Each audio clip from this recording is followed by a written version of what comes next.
Good day, good day, good day, people. How you guys feeling? How you guys feeling today? Today we're going to have a wonderful day. Today we're going to build a practical model. And today, from ASG-Artizfacts Digital Gallery, I'm your host and your designer, Kevin McDowell. I'm going to show you how to make this wonderful, magnificent practical model from scratch build out of all kinds of resource materials. All right, let's get started. All right, let me stop. Let me get out of character and get real. How you guys doing? It's your man Kevin McDowell here from home, working on a practical model for my film project. I wanted to give you guys a few tidbits. Typically, I would do these lives, but the live stream with my YouTube seems to be acting funny. So I'm going to do this pre-recorded, edit it up, and that way I can give you some behind-the-scenes tidbits on some of my production flow. All right. That being said, these are pieces of already a previous constructed practical model. This practical model here that I've already built. This I constructed actually last year. I never got to finishing it because, it's life. Sometimes you have the social life. You go out, you meet people, you date. Ooh. Anyway, you have to get back on task. This is a project I worked on last December, actually, and never quite got finished. So as of this year, rolling in 2026, I decided to get back in the swing and dedicate all my time into finishing this project. That way, it's one of those things that is off my chest and it's done. All right, so the recent elements I've worked on for this model is the other wall, exterior wall. I built several parts. This is actually made from foam core material. I have sheets of plastic styrene and styrene kits. You can see here, recycled materials. And I'm going to show you in a few minutes how I did this. I started to build this, and usually I typically do with my models, sometimes I'll build from a form. I'll create a shape of that sort. It's like this building, it has a shape and it's wiring. This actually illuminates. And so let me see if I can give you guys a little sneak peek of the lights. See? Those are the lights here. And also the section I'm building, I'll give you a little sneak peek of the interior. The interior is always the ugly side. And it's powered by a 9-volt battery. See? Got little miniature lights in there, that kind of thing. So this is going to be displayed like this, of sorts. And then I'm going to have this in the corner, and I'll build some other. And these are the actual balconies. Okay. Again, I use styrene sheets. This here is plastic acetate. I bought this for the purpose of course, creating the effect of window glass. And so the balconies will be somewhat like, blah. And I'll build them up. So this is going to take a little more time to do because I want precision in this. I don't want to glue it in place and then it's off and then it won't look right, that kind of thing. I'll also show you some other clips of some work I did with some other practical models I'll bring in at some point and show you how, when I've taken those practical models and infused generative AI, I created the actual effect of the film shot. And I'll get into a whole deep dive about my own personal feeling with the whole AI thing. I'm not let's say, there's pros and cons to it in my perspective. And so I'm looking at the pro aspect of it as a creative artist. I'm not the type of individual in creating this film project relying 1,000% or 100% on AI. No, I'm not a prompter. Like I design the work and I use the AI to enhance the effect. So I'll get back to it a little bit later. But let's get back with you in a second. Let me get some more material and then I'll bring some other models in and I'll show you moving along with this project. All right, let's be back in a second.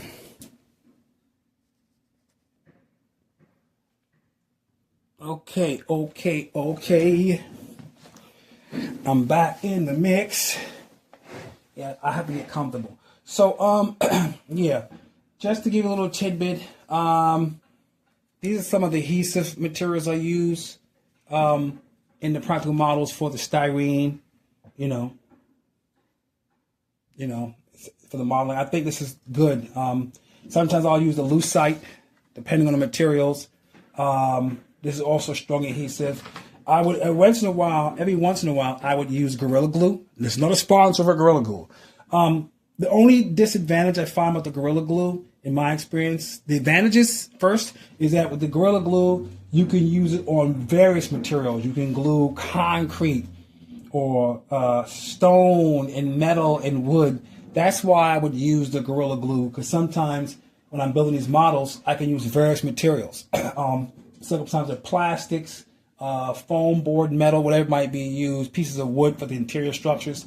The only disadvantage I find about the Gorilla Glue, in my experience, is that it always goes dry. So I've learned that when you use it, you got to be ready to use as much as you can for that duration. Otherwise, you put the cap on it, and after about a couple of weeks, it's going to start drying out too fast. But it's very strong, good bond. But anyway, that being said, so what I'm going to do, I'm going to start off by making a few minor repairs. I always use a handy glue stick initially for the process of building the forms. Now this here is a piece of, oh my gosh, where did I get this from? I got it from Amazon. I don't even know what the stuff, I don't remember what it is. It's used for your corners, for edges, for your homes, your tables, that kind of thing, glass, if you want to soften the edge. So I got that because I wanted to create these balconies and give it a more of a futuristic, glossy type of modern effect in my architecture. But they are self-adhesive, but for some reason it doesn't stick all the time. So for extra adhesion, I will use a hot glue gun. And let me see, I try to find, and then I put that on nice, and I'll press it in place. I had already previously done this, but sometimes it just boop, pops back out. So I gotta get a real bond. That'll take about a couple of seconds. And I'm gonna redo these. I'm gonna re-adhere these with the hot glue gun. I find that sometimes, and most of the time, this does work, but I just didn't put enough of it on. So, and I'm gonna show you a balcony and how I fabricated the balcony. After I cut out the semicircles, like this piece, then I'll use this piece of transparent. Did I bring it? Where is it? I forgot to bring the piece. I have to go up and get it. Oh no, I can't do the demo without it. But let me just do another one. For time's sake, I have to keep moving. I don't usually do lives and demos. I usually just record sometimes because it's hard for me to engage either in a live or recording. It's hard for me to engage talking to people like a lesson and at the same time focus on the work. I need 100% focus on what I'm doing. You know, believe it or not, sometimes I'll have music in the background, dun, dun, dun, dun, dun, just for the mood, and I'm not even paying attention to the music. It's really, and then while that's still, I'll clean this up a little bit. Yeah, pull it up. Sometimes when it dries out, you can use an X-Acto. But this right here, these little things, I'm not going to be too worried about this because it's not going to be in the full view. It's going to be skewed behind this wall anyway, like that. So you won't see it that much.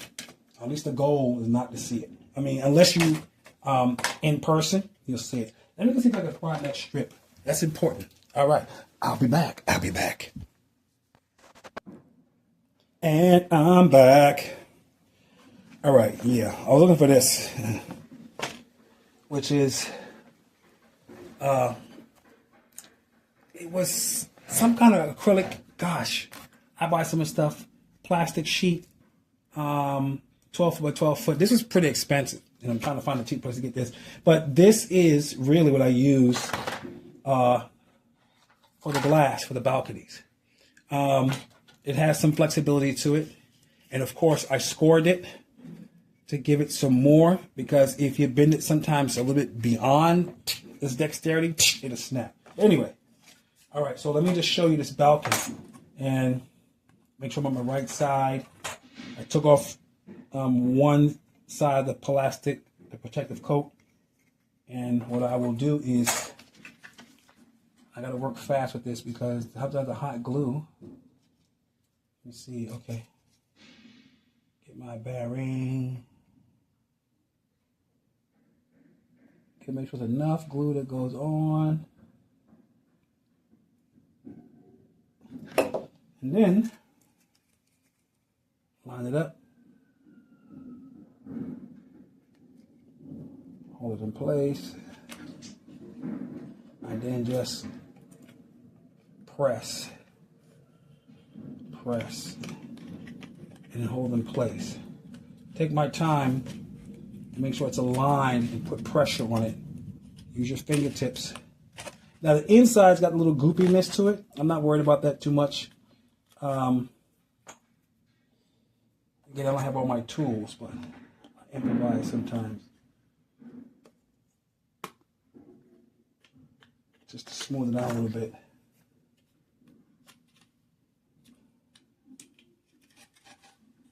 And when I got it the way I want, and the tedious, I'll pull these off. And this is how I make my balconies. Mind you, this level of practical building, I've always envisioned it, but I've never done it until now. Or I should say, the plan was to do this last year, but you know, I've taken the time away from working, and I do know I've taken away too much time on this project, too much. Technically speaking, I would have been finished already. If it had not been for so many personal obstacles, this level of the project would have been done. Okay, then I go into this mode, which is this, again, stripping, and then I will adhere this. Now, and I use the same method. Put it to the corner, press it in, apply pressure, align it, apply pressure, align it. There we go. And the excess, I would cut off. You know, typically I would have my spruce cutters. That's the best thing to do, you know. This is not usually my workstation, but I decided to come here for today because I wanted to have the nice sunlight come in. And that's why the balcony. You need to go somewhere in there. All right. So let me show you real quick. And then I'll take another quick break. And then I'm going to work on this section. I'm going to put these two together, align these, and prepare it for this. But I'm not going to glue this on today, because these eventually will have a window plane. I'll put another type of tinted acetate or something of sorts, or mylar or whatever, so that way you don't really see clearly. Something translucent where it allows a light come in to give the illusion that there's windows. And that way I can hide all of this exterior, you know, wiring and all kind of stuff you don't see into the model. And when it's illuminated, it'll give you the effect like, hey, you know, you're looking at a piece of architecture at nighttime or whatever it might be. All right, so let me just show you this other model real quick. The one that's in the project. I have it here. I've been working on this. Yeah, the bomber. You know, transport. Okay, this is something I worked on recently. I had made some improvements on it. Recently, in terms of, I had to revise this. I had to reconfigure some things in this. Initially, it had no wiring. It had no lighting at all. And so I added that, the wiring. See? Let me give you a little, you know, the beacon lights. You know, they weren't there before. I had to add those. It gives it an extra dimensional touch to the project. And then I had to build another support system internally as a framework, because this thing was falling apart piece by piece. So what I did was I took a piece of piping and I cut the piping to size, and then I reconstructed this whole section. All this was falling apart, the engines. And then what I did is, when I reconstructed it and made the structure, I put the wiring in. Yeah, it looks kind of ugly. It operates by 9-volt, 2 9-volt batteries, and a set of double A batteries, 3 volts. So that, now this is actually in the film after I've used the AI and took a photograph of this model with a backdrop, and I created the prompt. And then with that, I did alterations or variations to give me different styles of this model. And then I used that image in the AI and animated it. And I'm going to show you the clip of what it looks like. I'm going to stick that clip in here so you'll see what it looks like. So, okay, you go back, boy. I have to put you away, my friend, put you aside to be safe.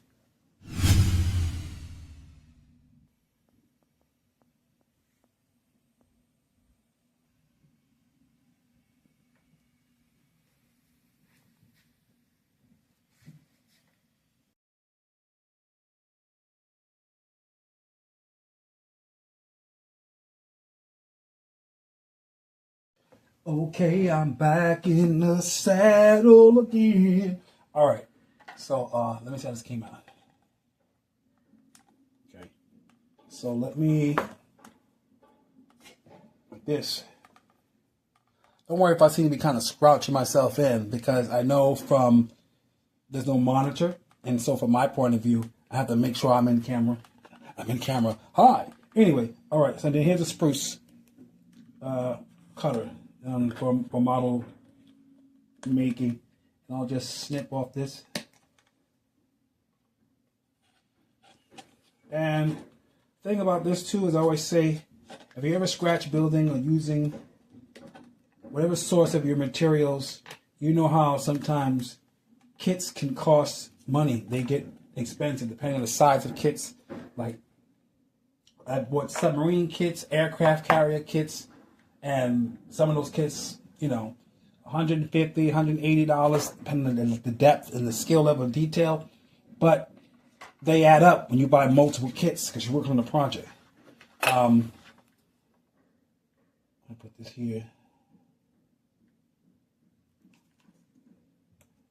I'll make sure these are all in place before I, to the wall, when I add this to the final structure. I don't want it to put it on the structure and it's loose and it starts popping off. I've had issues like that with some of these models. Not often, but every once in a while. I don't know what it is, but certain glue sticks I find that they bond real well. And it's like trying to tear it apart. If I needed to, it's like, it's as strong as some of that glue, that lucite. Okay. All right. So got that out the way. And these are my balconies. There's another one. The golden balcony. The golden level. Right in the corner. Press that in.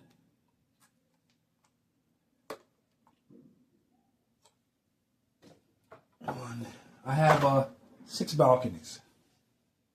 The luxurious suite. In the background, in case you notice, there's other models there. These models are different scales. I'll show you that in a second. This model here that you see, with the tiny little windows, that's the scale to that orange carrier I showed you. I'm going to show you comparative models in terms of scale, in terms of how they will be set up in the props for the scenes or the shots. If I was to use a multi-depth shot, this would be way in the background, the middle ground, and foreground. So, all right.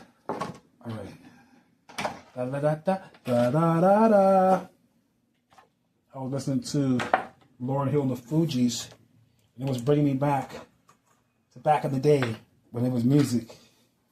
All right. I'm going to now adhere this part, these two pieces together,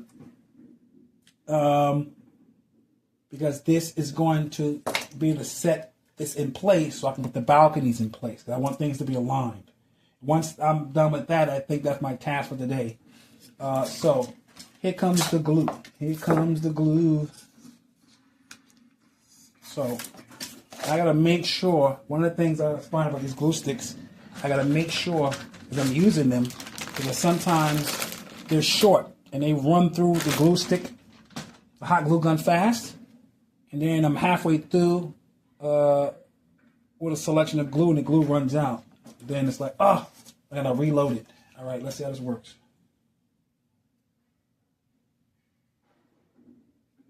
Glue, glue, glue. I gotta get this edge. Okay, good, perfect. Then I have to,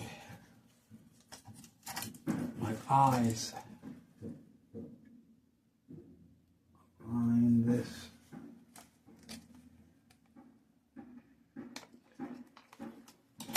Oops.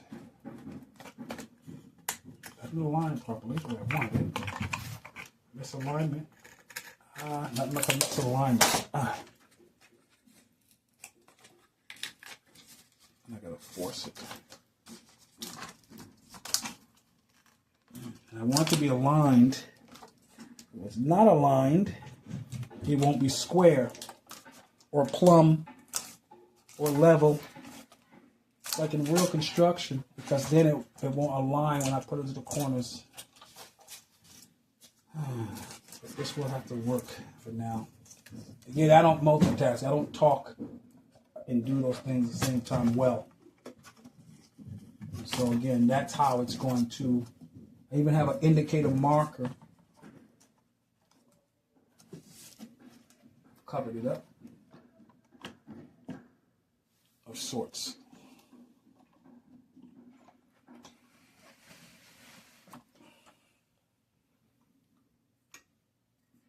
Da-da-da-da-da. Voila. Something like that. Something like that. And then the golden balcony. And I'll line them up of sorts like that. All right. But I'm going to attach the balcony ledges to the structure first. Rather than, it's easy for me to line it up with this flat and do it that way. Okay, so this is going to take a little bit of tedious time. So for the sake of visual effects and time, I'm going to pause right here and just jump right ahead to this. Because again, I can focus more when I'm not having an engaging conversation. All right, so check back with me in a few minutes. Da-da-da, and you'll see it already done. Da-da-da. Okay, so this is how far I've gotten so far. I put in 4 tiers, 4 levels. I'm going to do 2 more. It's going to go in like that, like so. Da-da-da-da-da. And then once I put the color stripping and, you know, all that other stuff on it, you'll see. And then I photograph it. And then I'm going to see how it looks when I put in the prompt and convert it. And then I may decide to add, I don't know, cloudy sky. Who knows? We'll see. We'll see how it looks. But I'm going to show you in this demo, I'm going to stitch in a clip of the orange bomber craft. And then you'll see what it looks like, you know. All right, so let's finish this up. I'm going to take a little swig, a little drink, and I'll be right back because my lives are live. Although this is pre-recorded, they're down to earth. All right, I'll be back. And here you have it. You know, this is the structure. This is the architectural structure, you know. Internal, it's got the piping in it and all the little thing within the glass. Yeah. So, that's going to go like, voila. Okay. So let me give you a kind of a 360 view of this model. It's approximately, da-da-da. Many times when I do these models, the scratch build, I have a scale reference, but I don't usually measure the actual model. So this is about the 19 3/4. Give it a 360. There's the second balcony. So you can see you have different things going on. Even old, of course, cigarette lighters. Of course, there's no fluid in it. Just miscellaneous containers. You know, the fuel tanking system. It even has a foyer with a stained glass. When it lights up, when it illuminates, click, you'll see the actual stained glass. Let me see if I can give you a sneak peek of the light up. Illumination. See if it slightly, you know, getting little entrance lights. This is nowhere near finished. Nowhere near finished. Okay. I'm at some point going to also put the balcony glass here, you know. So I've been really taking my time with this. And to tell you the truth, I haven't been building any models in over a year. And it was actually midsummer I went back into using the AI component and just creating scenes with the AI. Using Midjourney, Leonardo AI. Ooh, I'm gonna save my batteries. So that's it in a nutshell. This still needs a lot of work to do on the external parts of this. Coming along. I feel proud of this. It's like living one of those childhood dreams. I said, one day I'm going to do this. With persistence, perseverance, hard work, sacrifice, your dreams can come true in that sense. And I think many times our dreams are snuffed because of the societal norms of what you have to do. You know, I'm going to grow up and be this and this. It is in a nutshell. But anyway, all right. So, and let me show you one more practical model build. Oh, look at that. It came apart. Covers the wiring. One more practical model. In the film, I have what is called a carrier craft. And it kind of looks like this. I think I showed you another one of my lives. This is what it looks like. You know, it's designed like this, of sorts. Let's see if I can give you it. Ta-da! But I was debating after I did this. I built this. Ooh, this is one of my first practical models I built. This was like right during the pandemic. Yeah. And I got a little conflicted after I, you know, took a couple of shots at this, and I started thinking of the aesthetic design and said, you know what? What if and the way it flies is like this. But I said, what if I altered it and have it fly like that and repurposed it? And it's going to look too much Star Warsy, you know, like that Blade Runner, like the Princess Leia ship, you know, in a New Hope. Just by this structure, just reminds you that. But if I scale this out and extended it more, and give it a little more symmetry and change this, I think I'm going to alter it. So I think it'll fly like this, you know, structure-wise. I think so it's, you know, I'm still debating how I'm going to have the final 9-volt battery, multiple 9-volt batteries it uses. And again, when I built this, I was just no clue. I just studied some of the special effect masters in filmmaking, and I got some ideas. And then now looking at it, I wouldn't put too many batteries. I realized these batteries, they illuminate a 9-volt LED. So I can use that one 9-volt, that battery, to light up maybe up to 6 or 7 of them. And for the duration, it'll last. It's not going to be on 24/7, just for the shots that it may take me to record a film or photograph. And I say, wait a minute. So I wouldn't use, I have 9-volt here, 9-volt here. And each one, my original plan is a specific light source. Like one lights the engines, one lights the interior lights, the windows, and then one lights these beacon lights that flash.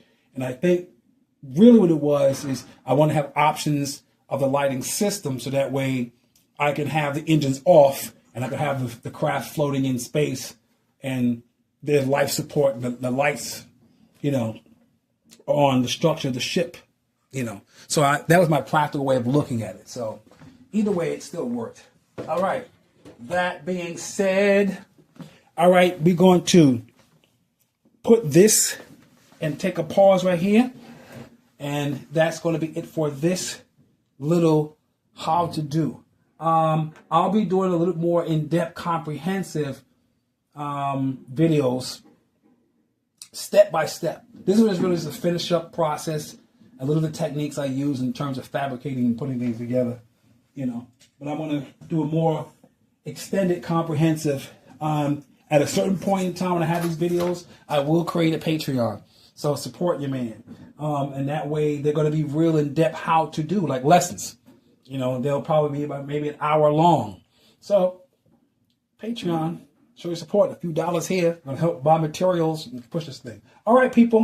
Peace. No chicken grease. I'll see you guys back in later. I'm going to edit in and stitch in some of those other clips, and you'll see how it all works together. All right. Peace. No chicken grease. Peace.